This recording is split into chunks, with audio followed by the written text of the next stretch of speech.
We're finally underway on our dream trip. I've been wanting to do this for years, and now I finally have the opportunity to do it. I have looked on the internet, and there are gobs of information about cannibalistic giants that lived in Lovelock Cave, and so I want to go see about these. They lived there supposedly about 10 and 11,000 years ago, up to maybe 7,000 years ago. So we're going to go see what we can find. Out our driveway and down the roads we head on our journey. Our first night will be spent at our daughter's desert property in the southeast corner of Oregon. From here, the next morning we'll roll out of bed early and get underway. This spot we're looking for is less than 200 miles from our daughter's desert property, so it's easy reach for one day as we wake up in the rain shadow of the Steens Mountains. They're totally bare of snow now. And so we'll head on down the road. Before we get started too much, you may want to ask me, do I really believe in these giant cannibals that supposedly lived in this Lovelock cave? And my answer at this point is no, I don't. I haven't been able to find any specimens. Supposedly there were a lot of bones dug up, mummified giants and everything, but they've all disappeared mysteriously. So show me some evidence and maybe I'll believe. But we won't be finding any bones or anything on this trip because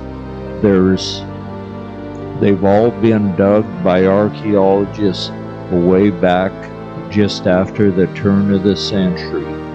That is 1900s.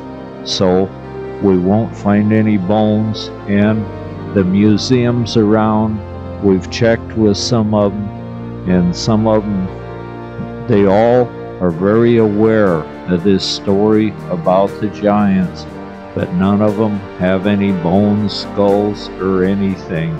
So we'll go see what we can find, but we're not expecting to see much evidence this time. If the museums were open, we'd have someone to talk to.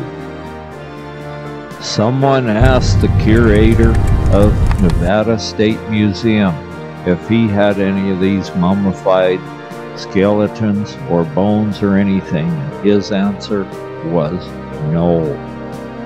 But some people really believe in it, and there is some reference to these giant cannibals in the writings of Sarah Winnemucca. She was an Indian woman that was for women's rights and did a lot of good. She was a teacher and an author. In one of her books, she does briefly mention these giants of the cave, which were at war with the Paiutes. For several years they were at war, and finally the Paiutes won by somehow driving all the giants into this cave where we're going, and they piled brush in front of the cave and started it on fire. When the fire started, these giants supposedly spoke the same language as the Paiute. The Paiutes yelled in there, "If you'll quit eating people and come out and be peaceful, we'll extinguish the fire and let you come out." But that they didn't do, so they were burned in the cave, supposedly, the Paiute legend goes. But if an old Indian says something, usually I would have a tendency to believe it, where the whites seem to embellish things so much that you might not it might not be believable, but that doesn't seem to be the culture of the Indians.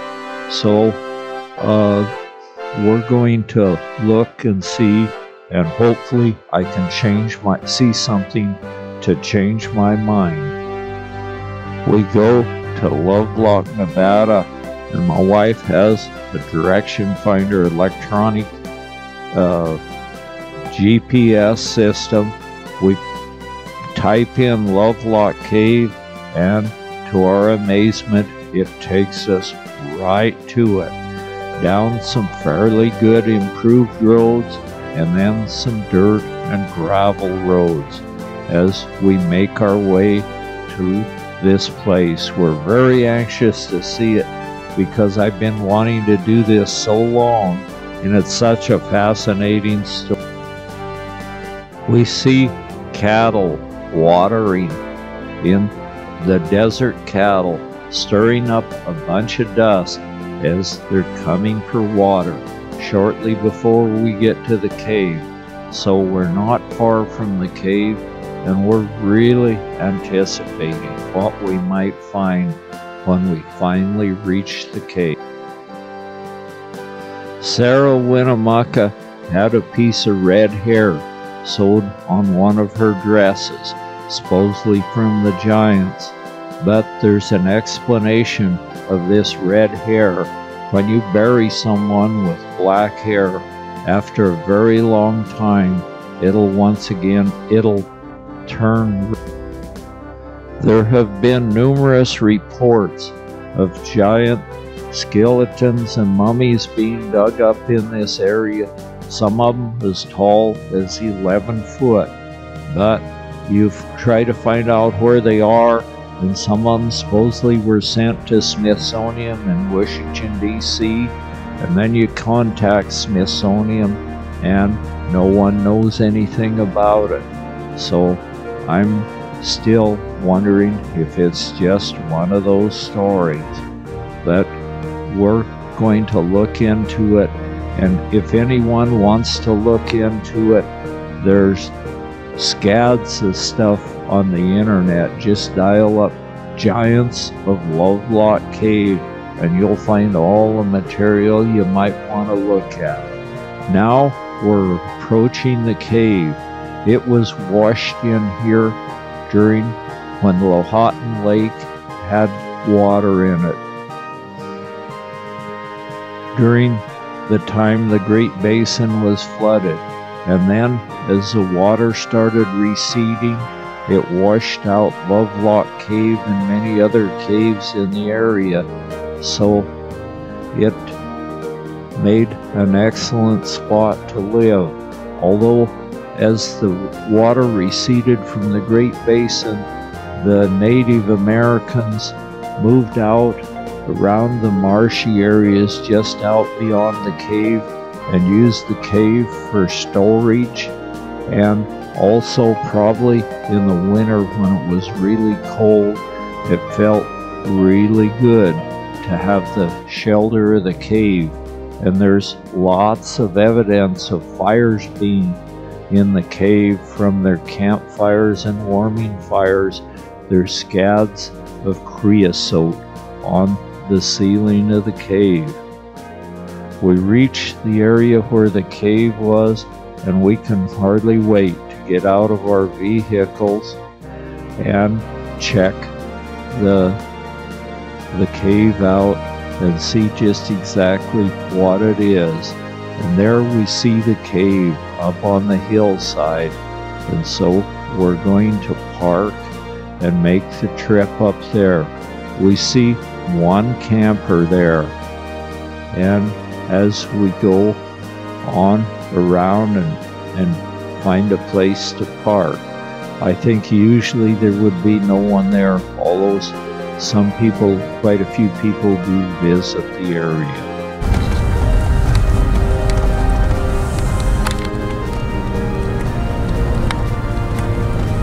And look, they got a picnic table.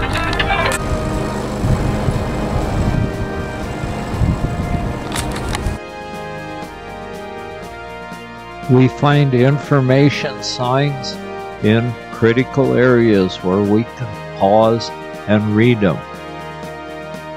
And now we'll be walking up the trail to the cave.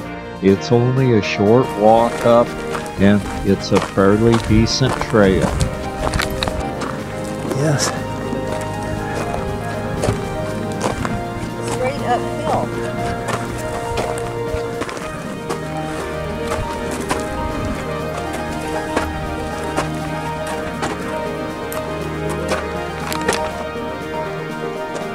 Alongside the cliffs, which have been sculptured and altered by earthquakes, floods, snow and ice, and all the natural elements on the way to the cave.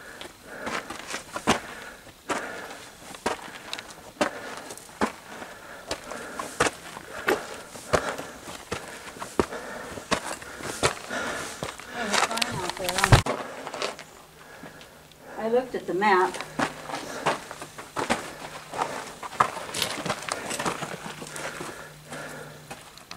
Past. Archaeological excavation of Lovelock Cave began in 1912. Archaeologists worked in dark and dusty conditions and found large areas disturbed by the earlier work of guano miners. The first excavators, Lloyd, was joined in 1924 by archaeologist Mark Harrington. Together they excavated over 40 storage pits inside the cave. Within one pit was the now famous cache of 2,000-year-old duck decoys. The storage pits held such items as fishing gear, sagebrush sandals, leather moccasins, a mouse, skin blanket, shell beads, a carved wooden grasshopper, and finely woven wicker work basketry. Overall, more than 20,000 artifacts were discovered. The storage pits were 2 to 4 feet deep. They were lined with grass or old basket parts, filled with goods and sealed with grass and stones. The top of each pit was located level with the cave floor, which varied significantly over time. By comparing these pit top levels and styles of artifacts, archaeologists were able to assign time periods to each pit. The cave reveals many different phases of use by Native Americans, divided into what archaeologists call stratigraphic layers. These layers form from sediments and other materials that accumulate on top of living spaces. By comparing layers and artifacts, animal bone, coprolites, fossil species, and fossil plants, archaeologists were able to determine changes in ways of life and cultures over time.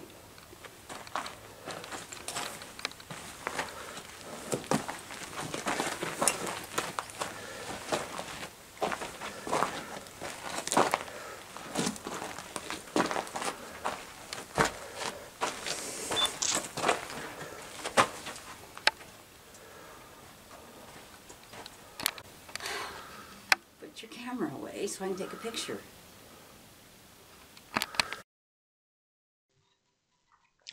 We enter the cave and find that the VLM has erected platforms to stand on, and you're not supposed to go outside these platforms, although there is an upper one and a lower one.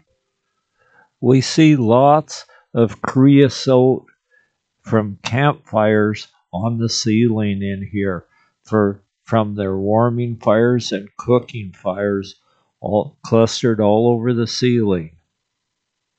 And we see a few bats going to and fro. Can't tell, but it goes on and on and on. A lot of I'll take a picture of it. black. The ceiling is blackened. How far down is the steps?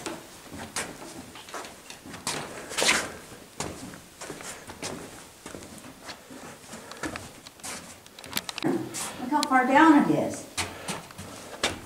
Wow. See if my camera will work to take a picture of this. We go down to the second level, and we sure made a mistake forgetting our flashlights, but we'll have to get by as best we can. And you can imagine what this was like Quite a for the large early cave inhabitants of with this sort cave. of a tall ceiling. And I guess it was water washed in here with the Great Basin when it had water in it. And so it goes down several levels.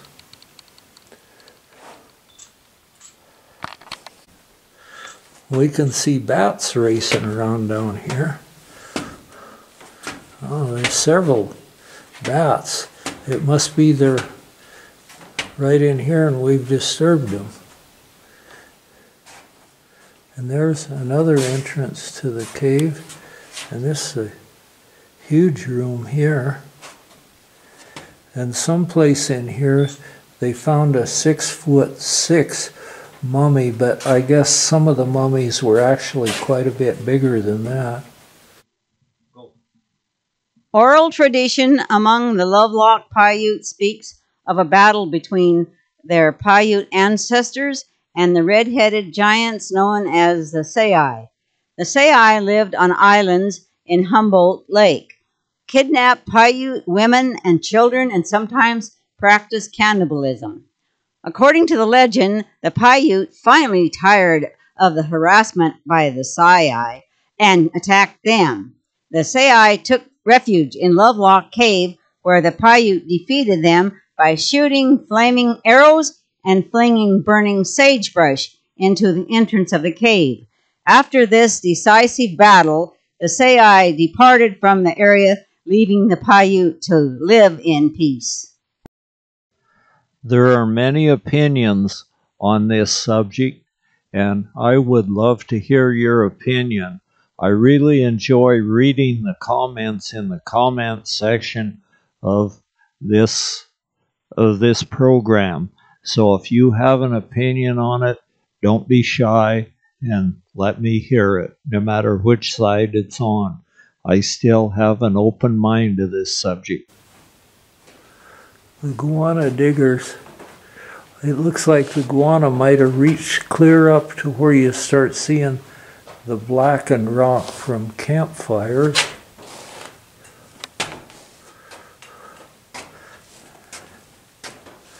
And then the entrance to the cave is right here.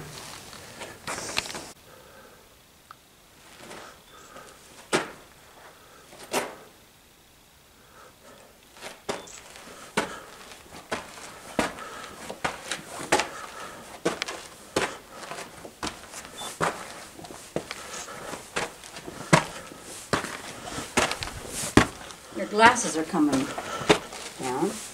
Okay.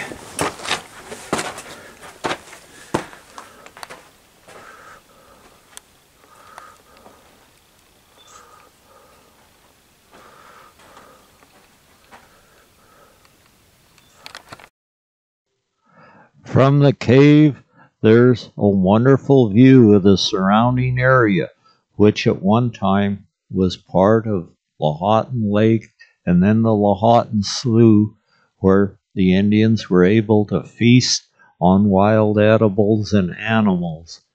This was a wonderful place to visit, and I sure thank the BLM for fixing it up and putting the platforms for you to walk on, and it was just a great experience. Plus, the giants in here, whenever they had the opportunity, engaged in cannibalism, according to Paiutes. Feet around here.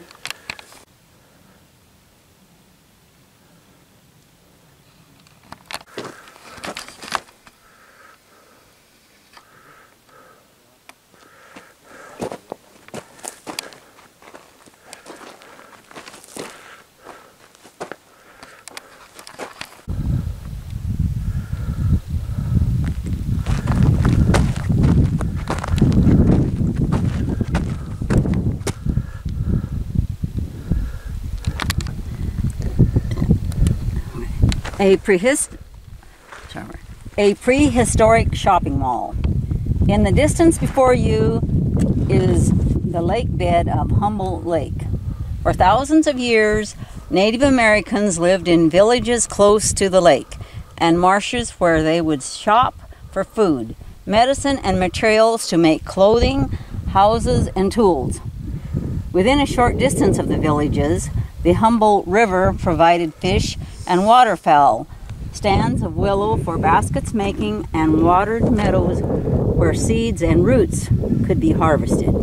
The surrounding hills offered Indian rice grass and jackrabbits, while the still water range to the east had pinyon pines, the source of nutritious and storable pine nuts. Native people from other areas sometimes visited the Humboldt Sink and traded shells and beads to the local Native Americans for pine nuts and other goods.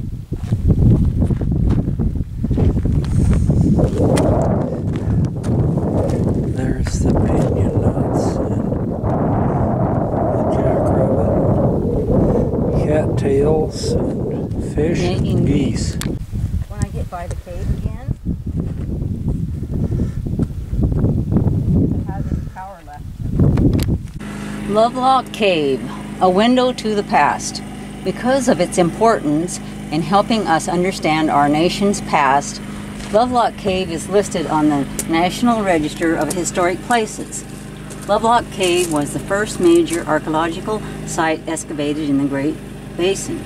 Caves provide ideal conditions for preserving artifacts and organic deposits, making them valuable in helping archaeologists unravel the mysteries of the past. A wealth of artifacts were discovered in Lovelock Cave in 1911 by miners excavating bat guano species, a source of fertilizer.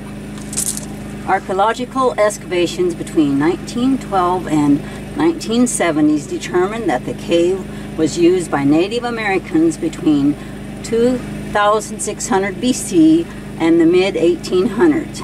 The cave served primarily as a place to store supplies, but also as a temporary shelter. Archaeologists found a variety of artifacts stored in the cave, including basketry fragments, nets for hunting and fishing, spearheads, and 11 canvasback duck decoys. Archaeological studies at Lovelock Cave helped to dispel earlier theories that the people who utilized Lovelock Cave struggled to exist. Instead, the evidence suggests that between about 2000 BC and 1000 AD, marshlands and higher lake levels provided an abundance of plant and animal resources. Approximately 1,000 years ago, the styles and types of artifacts found in Lovelock Cave changed. What happened is a mystery. Perhaps the lake and marshes dried up so that new ways of making a living were required. If so, it appears that eventually conditions improved and the marshes and their rich resources returned. Northern Paiute people were here when the first wagons came through the Humboldt Sink in the mid-1800s. That's it. Okay. That's just tells about. People lived in villages on the shores of Humboldt Lake. Their houses were dome-shaped reed huts up to 6 feet in diameter. Archaeologists found many floors stacked one on top of the next, suggesting that people returned here many times. People slept inside the houses, but spent most of their time outside. In the shelter of windbreaks, women ground seeds, prepared food, and cooked over open fires. Food was cooked by dropping hot rocks into tightly woven baskets filled with mush. Men spent their time making tools, hunting and fishing. Food and goods were stored in Lovelock Cave. People used plants, animals, and water to make a living. Plants were sources of food, medicine, clothing, tools, and shelter. Women provided most of the food by leaving camp every day to gather seeds, nuts, berries, roots, and greens. Men supplemented plant foods with meat and fish. Most of the time, people lived in small family groups. Several times throughout the year, these groups came together for pine nut harvests, as well as for rabbit, waterfowl, and antelope drives.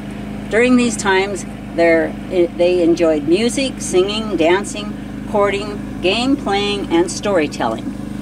Oral traditions passed down by elders from generation to generation told vital stories about plants, animals, fish, water, and the changing seasons. The elders taught everyone to treat all things with respect and to keep future generations in mind. These are traditions we should continue to honor. So, as you look across the barren land today, think about when the lake was full of water. Men cast nets into the lake to gather fish and hunt ducks in the marshes. Women gather seeds and roots and grind them into meal on flat stones. Children play, help the adults, and listen to the stories of the elders. When it is time to move to a new camp, people carry duck decoys, bundled in matting, spare parts for arrows and spears, and baskets filled with seeds and dried fish to Lovelock Cave. These supplies will be waiting for them when they return. What a wonderful experience visiting Lovelock Caves, and if anyone would like to go there, it's a public place and they're welcome to. Much of the Humboldt Slough has been drained, and the Humboldt River isn't very big anymore. They're removing a lot of water from it for irrigation, but it's still there with the willows and reeds and other things in the area. Sarah Winnemucca was the daughter of Chief Winnemucca, and she fought for women's rights and Indian people's rights, and she was the daughter of Chief Winnemucca.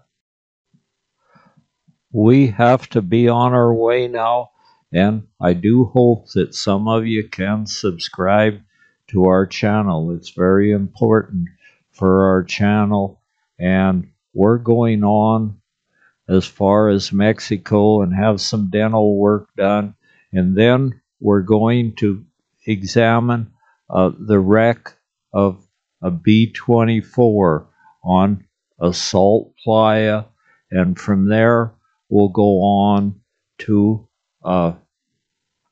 ancient bristlecone forest. So we're heading south now through Nevada, and we'll be in about a week. I think I'll have one on about the B-24 wreck on the Salt Playa, and from then on we'll go to the bristlecone forest the next week.